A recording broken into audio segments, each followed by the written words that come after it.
Before now, mysteries had never been discussed or uncovered. But now, Contumacious Ant and Atreya are back for a second season. The MO Podcast. Hello and welcome all in to the second season of the MO Podcast. Woo! Yes, we didn't go anywhere, but we're making a comeback with with a new and updated kind of version. We've looked at the feedback, and a lot of the feedback is you all want to hear less of me. So your wish is our command. What we're going to be doing during this season is we're both going to be discussing a topic, be it conspiracy theories, be it serial killers, be it folklore, be it whatever else, and we're both going to come up with two topics from that and then present our side of it and then have a talk about it and have a little bit of banter with it. So, as always, I'm Contumacious Ant, and this is my lovely co-host, Atreya. And today we are going to be discussing the flat Earth theory. Just let that hang in the air. And what are you discussing, Atreya? The Titanic never sank. Now, I have never heard this, and I don't even know. So I'm going to be a listener as well as everyone else in this. So this should be good. So fire away. Okay. So my theory, well, it's not just my theory. Wait, are you on board with this? Can we just? I feel like I would say I'm about 70% on board with it. On board, I love what you did there as well. Yeah, I'm about 70% on board with it, to be fair. So, the Titanic never sank. Hear me out, right? So. It did, though. Just.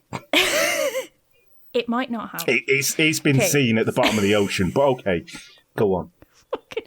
Right, okay, so. A man called J. Bruce Ismay, he inherited the White Star liner from his dad. Now, that was the biggest competitor to the Cunard ships, which were known for their speed at the time. And J.P. Morgan, who was a pretty big deal, he was like a billionaire at the time, businessman, he approached Ismay and he said, hey, why don't I buy your company? We'll go into business and we'll make a new set of ships, but we'll go for luxury over speed and we'll use that to compete with the Cunard. And he was like, yeah, okay, that's cool. And so they built the first one of these new luxurious ships, which was called the Olympic. And it was luxury like you'd never seen before. It had tennis courts and all, and swimming pools and Turkish baths and all kinds of shit. Bathrooms and stuff. Bathrooms. It was very, very luxurious. So it did really, really well. It really set a new precedent for the company.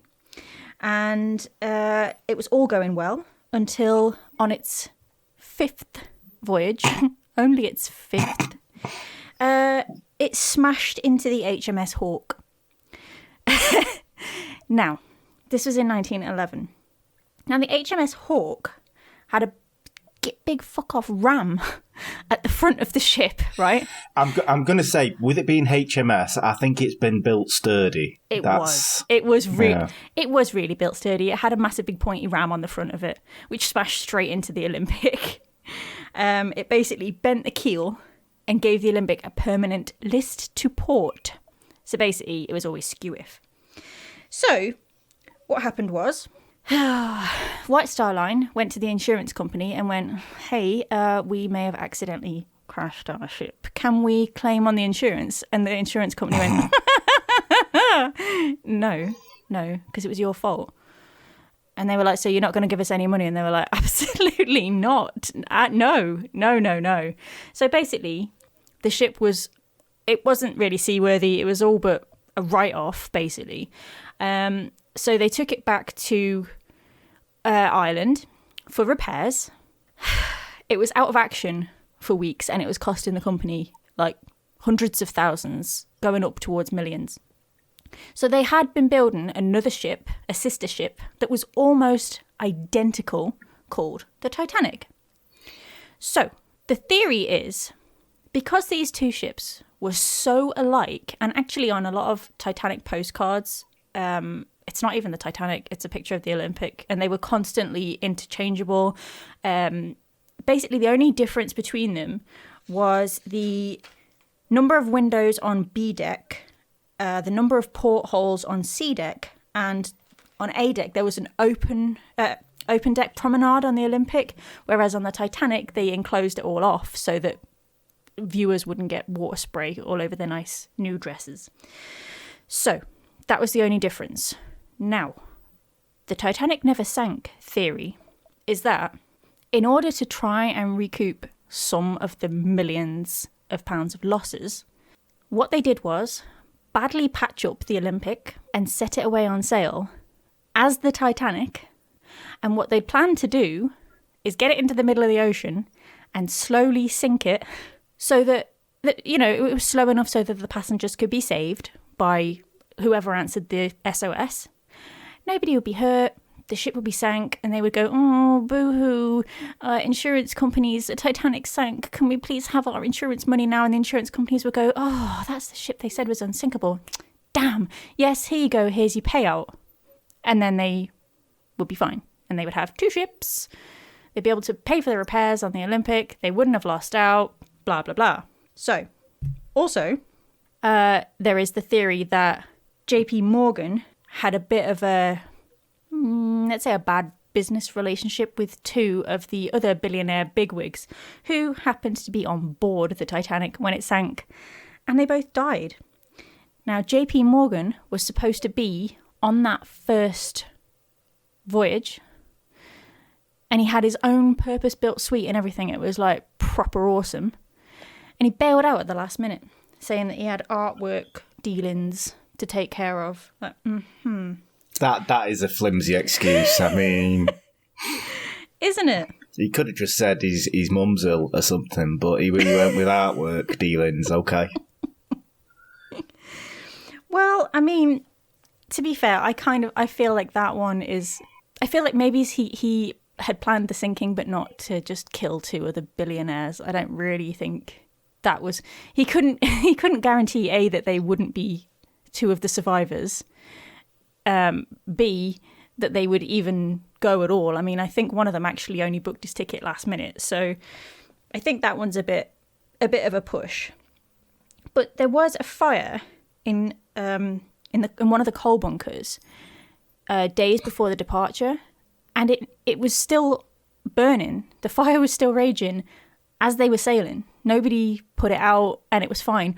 What it did do is make the steel around that area of the ship brittle. Incidentally, that's the side that hit the iceberg. Or did it? Did it hit the iceberg at all? So they don't think it actually hit. And I mean, if this is the plan, right, to slowly sink a ship that's at sea, I mean, it's your first thought, we'll crash it into an iceberg because they're notoriously like slow at sinking ships. Well, to be honest, the iceberg, yeah, it would have done some damage. The theory is that it would have done some damage, but a ship of that size, with the steel, the thickness that it was supposed to be, it should have done damage, but not enough to sink it, because all the compartments were watertight anyway. So it should have done some damage, but it should have still been salvageable. But because that fire had made it brittle, apparently that's what increased the damage. However, always a however, though, isn't there? Lots of passengers and survivors had said they never saw an iceberg. There was no iceberg. In fact, and I think I showed you this, didn't I? There was a lady who did survive, and she said she saw, I think I mentioned it in one of the other episodes, she saw like a large black rib cage moving through the water, like some kind of sea monster or something. Yeah, you did send me that, yeah. So we're back on the Kraken, are we? Well, I mean, there's other weird things, like apparently the Catholic shipbuilders that built it were all superstitious because the Titanic's ship number allegedly was 390904, which if you turn it upside down and flip it around, spells no pope. It means fuck all, really, doesn't it? It doesn't mean anything. That's like spelling boobies on a calculator. I'm sorry, but that's... Isn't it, though? And actually, there's no record of that number at all. The whole number was 401. Right, so that's just... That's not even grabbing at straws. It's just made up. This is absolute bullshit. They said they saw no icebergs in Canada. They said they never saw an iceberg, but they heard several explosions. Okay.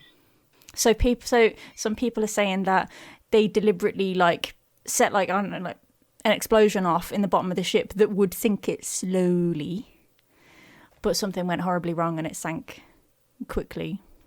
And the Californian, who was supposed to come to their rescue, when they were sending the SOS, the guy had gone to bed. The radio operator, he'd gone to bed.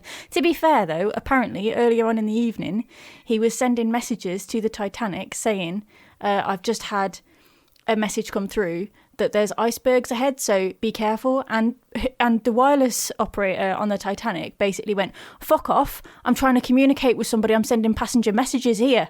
Piss off!" And just cut him off completely. So. Even if he had heard the SOS, he probably would have been like, "Oh, no. You want to talk to me now? Don't think so." I legitimately thought you were going to say he sent a message saying, "I've just had a big tea, so I might be a bit nappy in about an hour." Just giving you a heads up. Well, he did. He went to bed. Actually, so did the Titanic wireless operator. He did also go to bed, but he was waiting on some kind of return message, so he left his headphones on, so he actually did receive messages. So yeah, the more we do about ships and boats, the more I'm kind of thinking radio operators are shit at their job. Yeah, because the one on the Orang Medan, he was Wordsworth, but the one with the not the Philadelphia, the Carol A. Dean. Yeah, the one that they passed when his radio was broken and he was just waving at them. Yeah.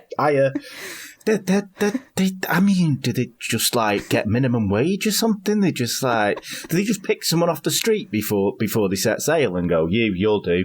You've got 2 ears. Don't know if they work, but get on board. Yeah, and then they put their headset on and then they're like, I'm not getting any. All I'm getting is beep, beep, beep, beep, beep. There's nobody talking though. I don't. And they're like, "Do you know Morse code? What's Morse code?" We fucking did it again. Yeah. Inspector who?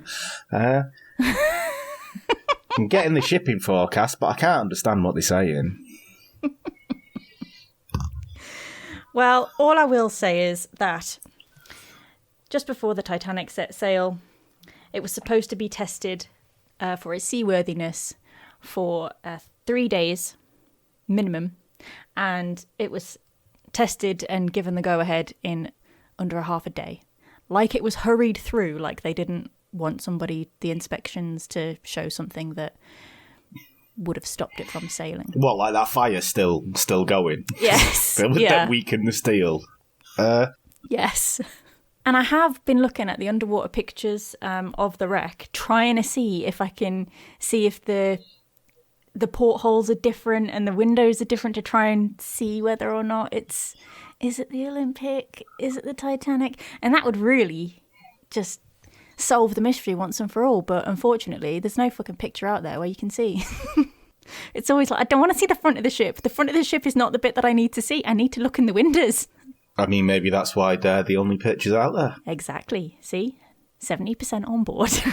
Yeah. I mean, to be honest with you, if you've got a ship and it sails and it's doing everything that it should be doing, surely there's just one blueprint for the exterior of it. And then have as many water parks and whatever as you want inside, or swimming pools. But with regards to like the windows and stuff, surely that goes along with how many rooms you've got. Yeah. Well, the thing is, right? They had. Do you remember when you were at school? Did your like gym or like assembly hall have them like doors that would fold and separate the room into like sections, and you could open the doors and it would make one big room again? Do you know what I mean? Like the folding doors that separate. Yeah. Well, basically, I do, yeah. the Titanic had them kind of thing, so you could change the size of a room and you could change different sections and stuff. And I think that was a built-in thing. So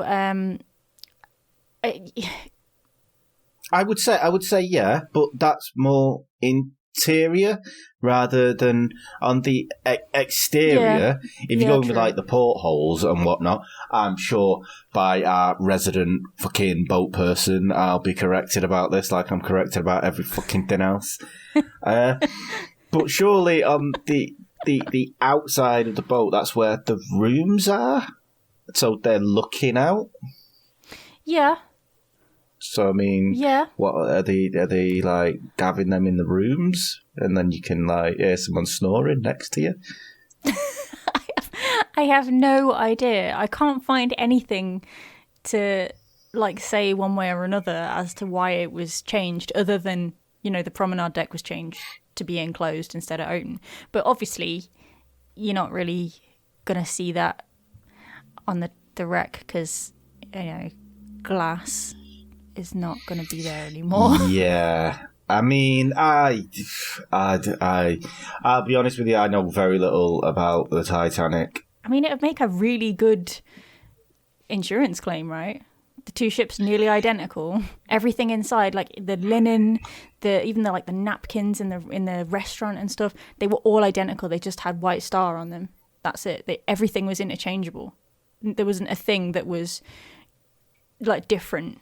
So if you wanted to recoup $5 million, it's a good way to go about it, especially if you can't claim a penny off the ship that your moron staff collided into a get big fuck off ramp. Yeah, I suppose. Yeah, I mean, I don't know if it's believable, but yeah, it could be true. So, what happened to the other ship? The Olympic. Yeah, it got repaired. Well, it was the Titanic, wasn't it? Okay. So the Titanic, which was the Olympic, repaired. It was repaired and it cracked on and it carried on sailing for like another 60 years or something, and then, you know, retired of old age. Fair enough. I mean, maybe that's where JP Morgan got his money to open offices and stuff from. It's all been one big insurance fraud. Well, I mean, it would be a damn good one. I guess he wasn't expecting people to die, because I know they didn't have enough lifeboats. Actually, I think the person who designed the Titanic had said that he wanted 60 lifeboats. And then they were like, no, that's too many. We don't need 60. So he was like, well, okay, well, we'll have 40. And they were like, yeah, okay, we'll have 40. Actually, no, we want to make the promenade a bit bigger for like deck chairs and sunbathing and shit like that. The lifeboat's taking up too much room. They're not even necessary. Let's stick it down to 20. And he was like, it's a bit pushing it a little bit. And they were like, people want to sit in deck chairs, okay? So yeah, they knocked it down to 20. That's why there wasn't enough lifeboats. But the theory is that they wouldn't have even needed the 20 lifeboats, because you would have got the first class women and children off first into the lifeboats, and then everybody else would have been rescued by the time the SOS had been listened to, and the rescuing ship, which in this case was the Carpathia, arrived on site. Everybody would have been rescued. Nobody would have died. Yeah, I mean, to be honest with you, they didn't even need lifeboats. Kate Winslet proved that, didn't she? Well, yeah. Yeah, they should have just used all the doors. If she would have just squeezed up a bit, then maybe Jack would have still been painting French women to this day. I don't know. I was kind of glad when he died. I've never seen it. I just know that bit. And paint me like a French woman, because I say it far too much. But I saw it in the cinema with my mum when I was 12, and her and the little old ladies, because it was just me and my mum and about, 50, 80-year-olds sat watching it. And, Jack dies at the end, spoiler alert for anyone that hasn't seen it.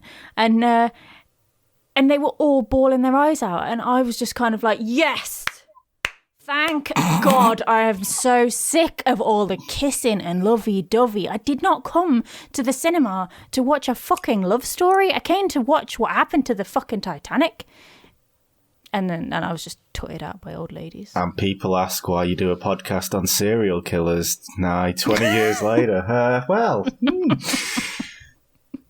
Can't get behind all of them. No, obviously, you've said that. Jesus, God.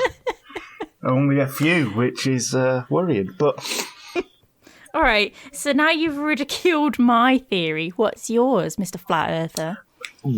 Right, for a start, not even 0.7% on this, right? It's just ludicrous.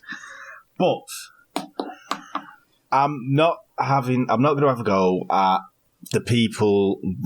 I am, but it's going to be very indirectly. Well, I'm just going to say whatever it is, and then we'll see where the cards fall. So, you're not going to have a go because you're scared? Not particularly, but it's just because I truly believe that these people believe this. And I don't have a problem with belief, with faith, with questioning authority, with the corporations control everything, so we must always question it. Don't have a problem with that, or else we'd all be in 1984, and it was a horrible year. The music was shit, but how dare you?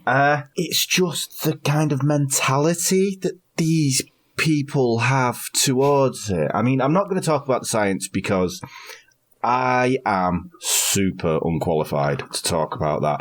If you want to find out about the science about flat Earth, there's a guy called Professor Dave on YouTube, and he shuts these people down like it's hilarious. He's got a series on there, and it is amusing.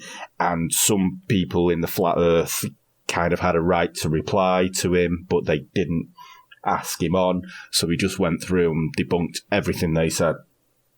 So, yeah, it's hilarious, but I'm not a scientist. I don't know if anyone's guessed, but I'm genuinely not a scientist. So I'm not going to go, oh, well, it's all about refraction and the electromagnetics and E equals MC squared and all that, because I don't know it. I may as well just be speaking gibberish.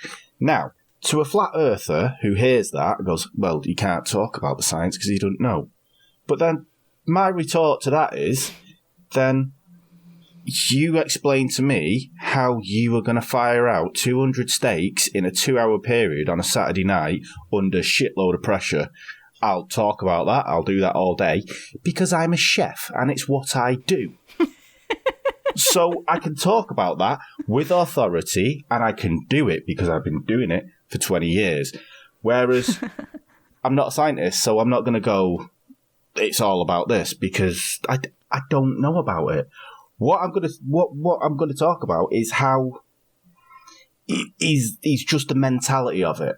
And we'll go from, first off, we'll go to the Flat Earth Society, which has a web page. Google it. That is a common thing. But before I get into that, I just want you all to know why I'm actually talking about this, and this has haunted me for weeks, right? So, I went to school with a lot of people, obviously, we all did, but I was in the same maths class as someone who got a first from Oxford in physics, and I also went to school with someone who got one less GCSE than me. Now, guess which one of these two people came into my place of work and unprompted had a diatribe for 5 minutes about flat Earth and how the government controls everything. I'm going to say you don't need a first from Oxford in physics to guess which one it was. What do they teach those kids at Oxford? I tell you, it's getting out of hand. Jesus. So this person came in and he was he was a friend of mine. He was quite a really good friend of mine, but I've seen him do some stuff. We were once shaving each other's heads, right? Look, I'm going to digress a lot, but we were once shaving each other's heads with a clippers, and he was getting a number 4 all over, and then my friend changed the thing to do his sideburns, so it was on a number 0. He was doing his sideburns in the back of the neck, and he got so pissed off it was taking so long. He pulled out the clippers from my other friend's hand and decided to do his full head, and then realised as soon as it hit his head that it was still on number 0. Got it. And instead, like a normal person, carrying on and leaving the number 0, he left a big patch out of his head. What? And told people a cow had bit him on a camping trip. What? Yeah. So, wow. This is the person that came in and decided to school me on flat Earth. So this is why I'm so upset about it, and it's been keeping me up. But let's go to the Flat Earth Society webpage, and there's an FAQ there, and you can read it. And this is copy and pasted from there, just so there's no ambiguation, nothing that I'm not getting wrong. I've copied and pasted this. So, the evidence for a flat Earth is derived from many different facets of science and philosophy. I'll let that hang. The simplest is by relying on one's own sense to discern the true nature of the world around us. The world looks flat. The bottoms of clouds are flat. The movement of the sun. These are all examples of your senses telling you that we do not live on a spherical, heliocentric world. So, by that rationale, if I look at a car head-on, it's flat. It's only by going around the car that I see it's a 3D object. Yeah. So, this is the first thing that is on their FAQs. Well, one of the next things is, in general, we at the Flat Earth Society do not lend much credibility to photographic evidence. It is too easily manipulated and altered. Yet if you go into their debate section, they have a debate section, guess what Flat Earthers post on there? They post videos and photos to prove that the Earth is flat. How? Have they got like a satellite out in space that just shows just a rectangle where the world is? There's a gentleman on there who holds up a Bic lighter and he has it sideways and he lights it, and because the flame goes up, he's saying that there's no gravity, because if there was gravity, the flame would either go straight across or downwards. That's not how it works. That thread lasts quite a while, trust me. So do the people that live in Australia take fucking ages if they want to get to America? Because they can't just go the short way round, because they will fall off the end of the world. Yeah, this is the thing that with the. I'll get to it later about the looks of the flat Earth as they have it. Another thing in the FAQs is that there are multiple flat Earth models, all with adherents that would say theirs is the best. Now, that to me is like, there's a load of people saying their thing is the best, but it's all true. You don't get that with a spherical Earth. Fair enough, there's a lot of people saying these things interact differently with each other, and there's argument and scientific debate over that. But there isn't many different... There's actually no different versions of a spherical Earth. It's a sphere.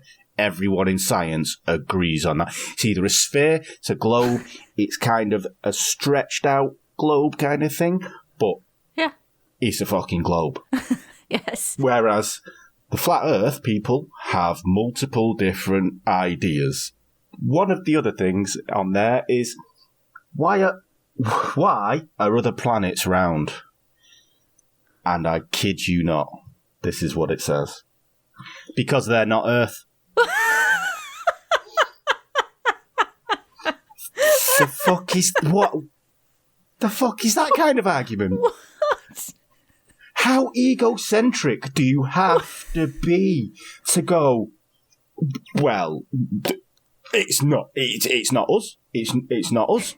Why would they think that we would be any different to any of the other planets we can see? What would make us be different in the world of physics and astrophysics. I don't... That is mental. No idea. But they are clearly saying that all the other planets there are round, but the Earth is the only one in the solar system. That's mental. It's not round. Why does it have to be round? Yeah. So this has all come from... All right, it's had a resurgence with the internet and more disinformation being spread, but it was kind of agreed about 3,000 years ago that, yeah, the Earth was flat, but then we had all the classical era in Greece. The Greek philosophers, Aristotle, Socrates, they all kind of, as science progressed, it's a globe Earth. We all revolve around the sun. The solar systems was kind of created, XYZ. And then 3,000 years later, a gentleman called Samuel Rowbotham, who was a writer. In 1838, he did what he said, what is the Bedford Level experiment. Now, this experiment was on a 6-mile uninterrupted stretch of slow-moving river in Bedford. He set up an experiment in which a barge would sail away from him with a flag on its mast. Now, he did the maths and he said if he can still see that after the 6 miles, he had really good eyesight. He had a big telescope, but if he can still see it after the 6 miles, then obviously, because of the curvature of the Earth, by the time it's gone that far, he would only be able to see part of the mast. But it kept in sight for the full 6 miles. If the Earth had been curved, the top of the mast would have been 3.4 metres below his line of sight. So, out of this, he published a 16-page pamphlet, which became the Universal Cetetic Society. Now, he did this under a pseudonym, and I'm going to 100% say the pseudonym is why it got famous, because his pseudonym was Parallax. Now, who don't want to read a book by someone called Parallax? It's not really a book, is it? It's 16 pages. I think the Beano's longer than that. Yeah, I know. Well, that was in 1849. Exactly. So this is how he started. And then I think 20 years later, he had an opus magnus of how the Earth is flat off this one experiment and this 16-page pamphlet.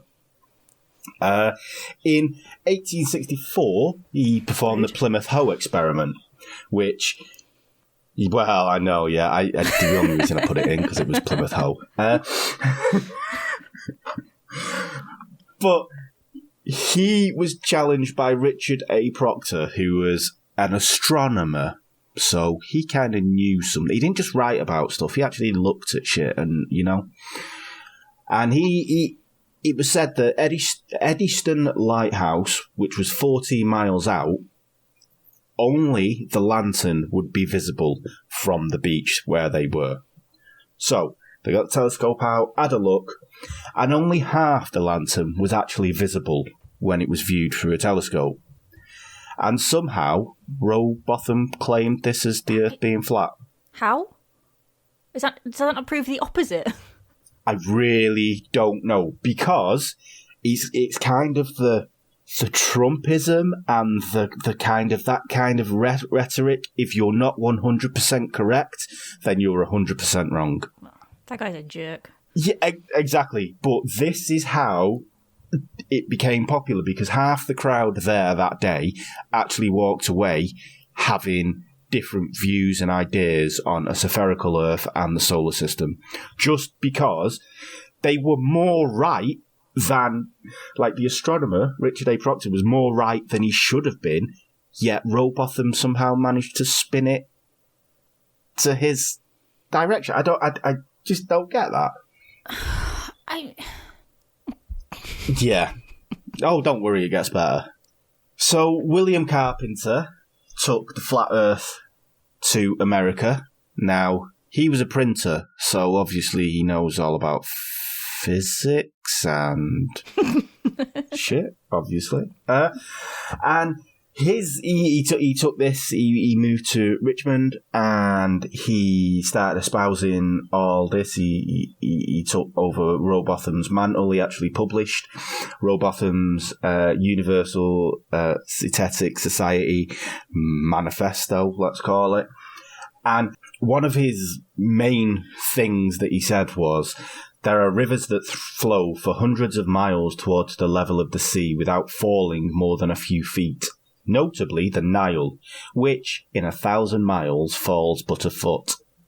A level of expanse of this extent is quite incompatible with the idea of the Earth's convexity. It is therefore a reasonable proof that the Earth is not a globe. What? Yeah, I couldn't find any citations of him going to the Nile and measuring this and doing his own research on this, but apparently because the Nile doesn't fall a few feet, let's forget about all the waterfalls, he claims that this is a globe. He also had a quote which was about if sailors were going around the world and sailing during the night, rather than having a sextant, they should have a miniature globe to follow around. Right, okay. Yeah. That makes sense. Yeah. So he was out there. And then there's Lady Elizabeth Blunt, who was a social activist and a pamphlet writer. So all these three people have got the credentials to actually try and shit on 3,000 years of science, because writer, printer, and social activist and pamphlet writer, not even a book writer, pamphlet writer. She couldn't even be arsed putting in the hours. It's like 4 pages and it's done. She took over the flat Earth theory, which then was called the Universal Society after Rowbotham's death. But unnervingly enough, she was also a member of the Society for the Protection of the Dark Races. Oh, Lord. Yeah, I don't know what that was, but when I actually did a copy and paste and Google search, the National Front came up. So, not going to touch that with a barge pole. So then we kind of have the other side, like Alfred Russel Wallace, who jointly published a theory of evolution and actually worked as a land surveyor for 3 years. He had his own business.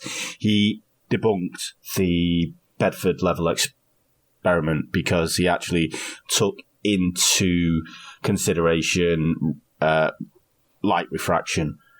And not to get into the science of it, but basically atmospheric refraction is the deviation of light from a straight line as it passes through the atmosphere due to the variation in air density. This kind of stuff, light refraction, it causes them kind of shimmers you see on the road during when it's really hot outside, and you think it's a puddle on the road, but then you get closer and there's nothing there. That's kind of what they cause.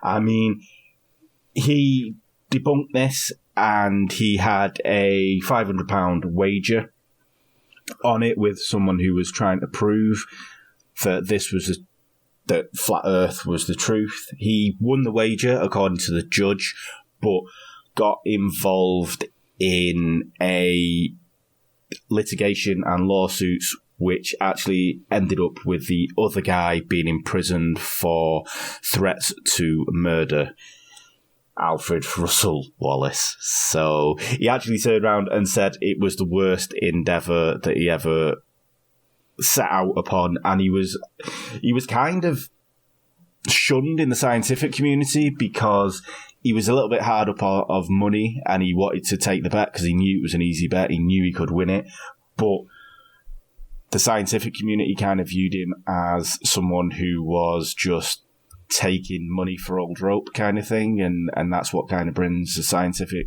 community into disrepute. So they kind of maybe not turn their back on him, but they frowned upon it. I think that's just because they're just disappointed they didn't think of it first. To be honest with you, yes, £500 in 1850s, whatever, that's a lot of money. A lot of money, Yeah. Exactly. All they had to do was, they could have just gone and found more flat earthers, right? And just gone, hey, I bet you I can prove your theory's bullshit. 500 quid says I can do it.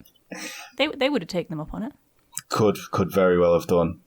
I mean, as well, with one of the major things in Flat Earth is the map that they have. So they have the Arctic in the middle of the map, and then everything proceeds out, and the Antarctic is either a separate continent or the Antarctic is the ice wall that surrounds the Earth and stops the oceans falling off. Right, so it stops the oceans from draining away. Yeah, right. But it's one of them, because I don't know if you've ever had an ice cube in a drink for a long period of time, but Tends to melt. Yeah, and ice is actually quite porous, so if you put enough water through it, it'll trickle away. Obviously, these flat earthers know about this, so it's not the ice walls, it's the dome that stops. Okay. So there's a dome of ether that actually that stops us, and that's like the ozone, and we've got it proved that there's a hole in the ozone layer, or there was years ago, and climate change and everything like that.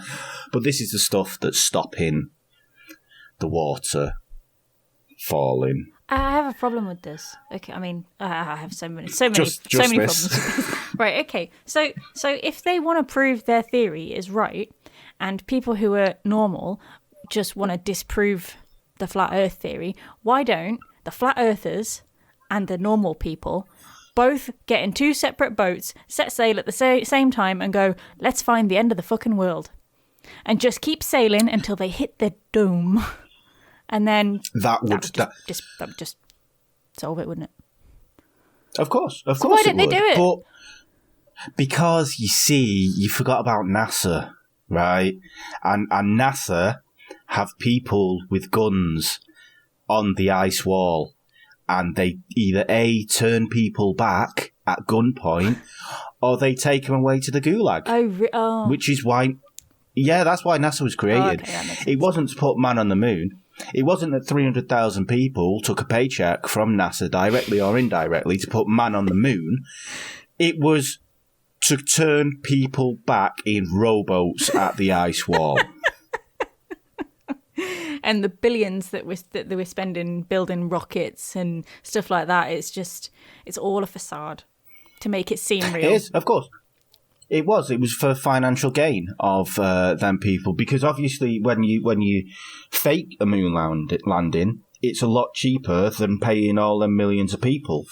And it's amazing that after what was moon landing, 1960s? So it's amazing after 80 years that NASA has been paying a paycheck to probably quite a lot of people that no one's actually come around and gone, we were having a laugh.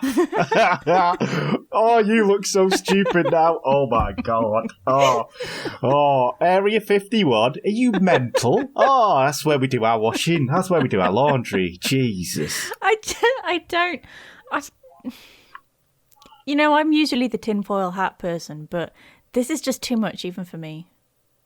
I can't.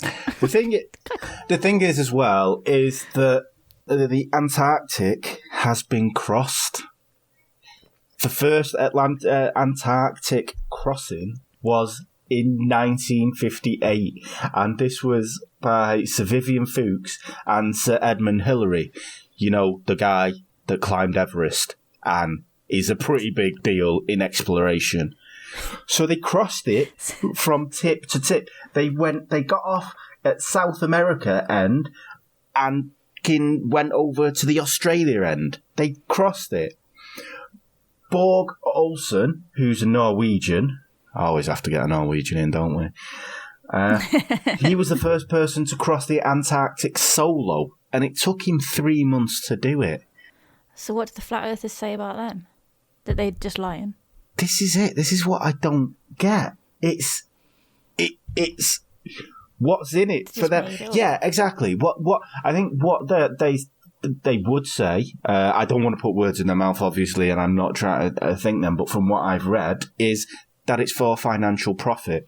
These people go there and, okay, good big government wants some proof that someone's done it, so yeah, we'll give it to these kind of people, give them a knighthood and a few quid, and then they won't say anything. I mean, to be fair, it worked when Blackadder did it when he pretended to sail to France, didn't it? So it did, yeah. But there was only him, Baldric, and Percy involved. Yeah.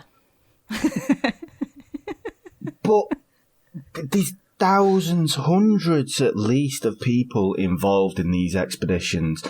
Thousands, hundreds of thousands involved in space exploration. Elon Musk just recently sent up God knows how many satellites, like a week ago. God knows how many satellites into the stratosphere. Yeah, but you can't trust him either. I mean, I wouldn't. I wouldn't. I wouldn't trust him as far as I could kick him in the balls. But yeah, I mean, the thing. This is my main thing about all of this. So fucking what?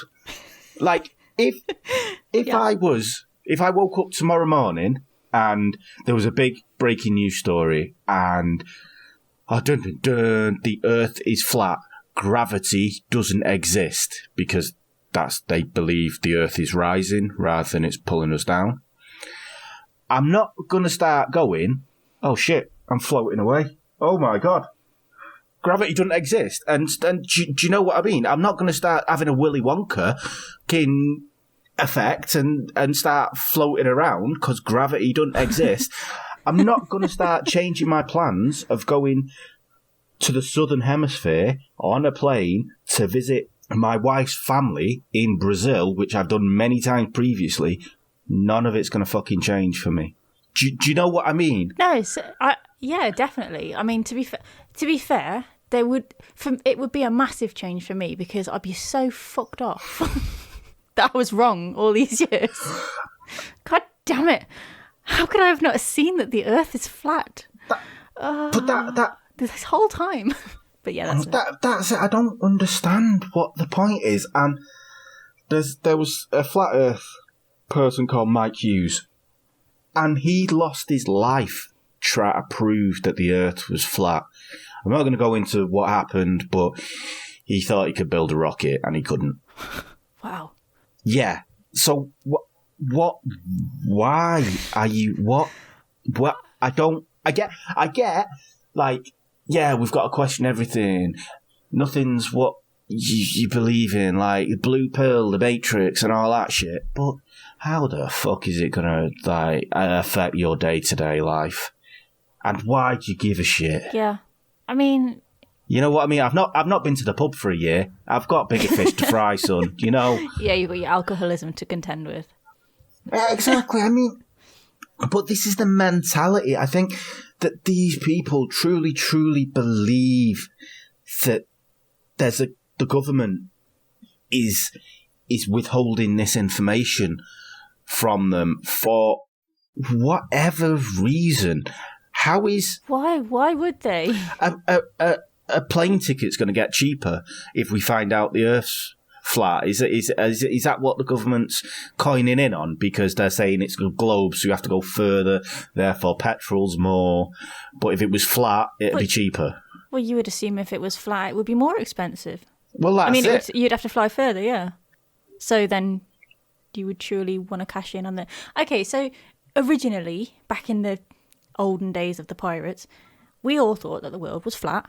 And it was just, there was no contradiction to it. It was. The Earth was flat. We all knew it. And then somebody came along and went, no, it isn't. It's round. And everyone went, oh, this guy, you joker. And then the scientists went, no, he's right. Yeah, no, it is. And everyone just went, oh, well, fuck me. I didn't know that. Huh. What do you know? Amazing that. So why, at any point, if it really was flat, would the Would the scientists and the government just not turn around and go, oh, you know, when we said that it was a sphere, our bad, we got it wrong. It's actually flat. And then everyone would go, ugh, so I was right in the first place. Bloody hell. Oh, okay. And then they would get on with their day.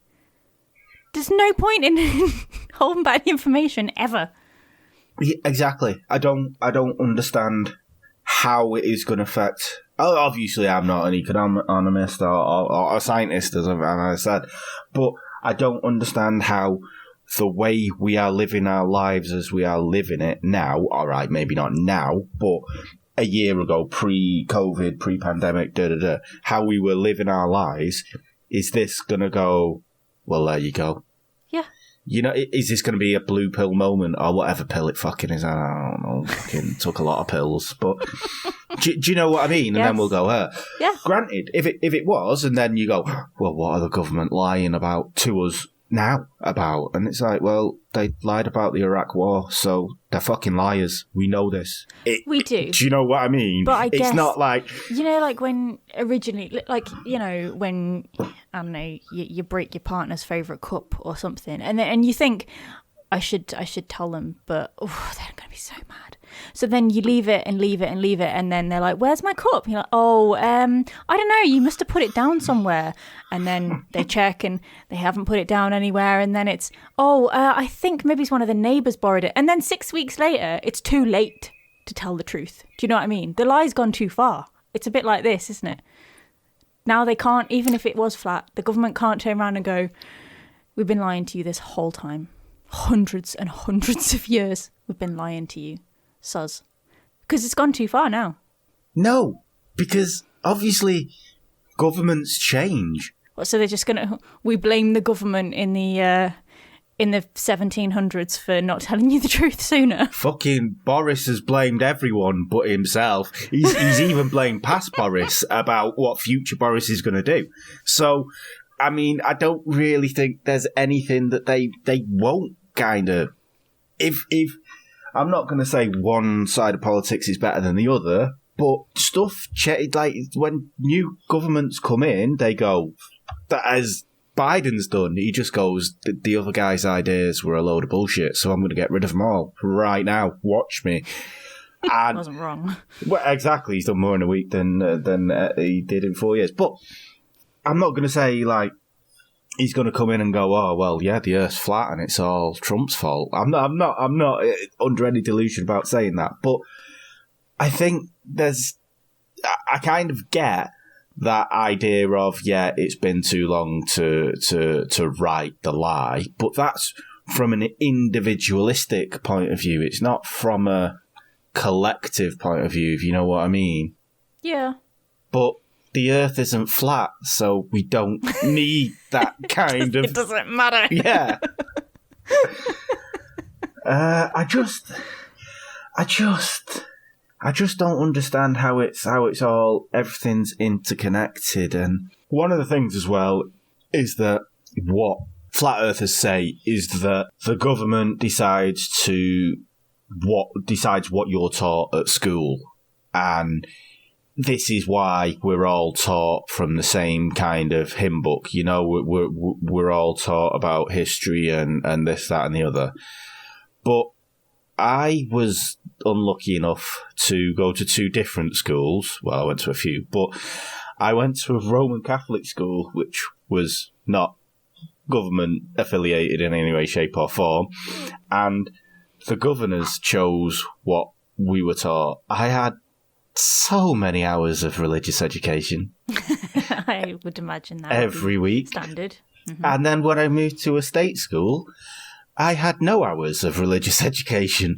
So it's not about the government doesn't tell what teach. A teacher can go in and start teaching 6-year-olds about the theory of Einstein's relativity theory if they really wanted. It's about knowing what your audience wants, and the syllabus isn't connected to the government. So that there is just like a fabrication that they want you to believe that, oh, all education's wrong because it's done by the man. It really fucking isn't. And I tell you what, don't ever go to a religious school. In fairness, I got the best grades ever when I was there, but it wasn't anything that I enjoyed. But there's just so much that's intertwined with this. If it was just the Earth's flat, fine. But NASA have guns and send you back. The government controls what you learn. Would your wife be overly upset if I thought it was a good idea for us to take a boat trip to the end of the world to see if NASA shoot us? Would she let you do it? I think if she took out a life insurance beforehand, yeah, definitely. Well, she could do, but then it'd just be going up every year. Yeah, indeed. That's the thing. It can, but this is another thing as well. These are things that we can viably do. We can go to Antarctica in a boat. They actually one of the in 2018, Lewis Rudd and Colin O'Brady were the quote marks first people to go cross the Antarctic solo unaided. They weren't really, because George Osland did that many years before them. But in an article that I was reading, they was saying that millionaires actually followed this path that Colin O'Brady did. So you can actually pay and go in a big warm truck, like a big warm RV, and cross the Antarctic if you want. If that was what you wanted to do, you can actually do it. It's checkable. Granted, only if you had enough money. And what kind of amuses me is that in flat Earth circles, astronomy is called a pseudoscience. I know, pot, calling kettle, but the reason why they say that is because all astronomers can do is observe. They can't actually touch stars. They can't do experiments with them. And yes, they fucking can, because they've been doing it for years and fucking years and fucking years. Yeah, but we didn't go to space. Yeah. It's a lie. I know, and I'm not. The science, if you want to look at the science, it's all out there. It's not flat. It's really, really not. It's not flat. But the Titanic didn't sink either. No. It's definitely not flat Earth. It didn't. It didn't. And to be honest with you, I hope we do one of these where my mind actually goes, meh, you almost had me with the Titanic, but as an insurance scam, it's a little bit far-fetched. 5 million quid, mate. How's that far-fetched? They were losing 7.5 mil. 5 mil could have recuperated some of the losses. Yeah, but you'd still be chasing. You'd be like a gambler. You're chasing your loss. You know. Better than not getting anything. Well, maybe, but then, how can you sleep at night, JP Morgan? Answer me that. Probably on plentiful supplies of cash, like Scrooge I was just McDuck. about to say. I bet that's how we go swimming. Jesus. Yeah. Do you know, in reality, that would really, really fucking hurt if you dived into a pool of paper could. And you dive into a pool of coins. If you dived in, head first, you'd break your neck. Yeah. Dude, imagine doing you would break your neck. doing a bomb into it. Oh, me coccyx! Oh, you'd squash your balls, and you'd be picking pound coins out your ass for the rest of the day. On that bombshell, So, next week we're going to be talking about Slender Man and the Pope Lick Monster, which isn't as what you probably think it is, but no, it's not what I thought it was. I thought it'd be someone like some kind of demon licking Pope John Paul, but it's not. Yeah, that'd be interesting and a bit scary. So that has been the MO podcast with me, Conspiracies, and me, Atreya. Thank you so much for being here, and we hope to see you again next time. The MO Bye. The MO podcast.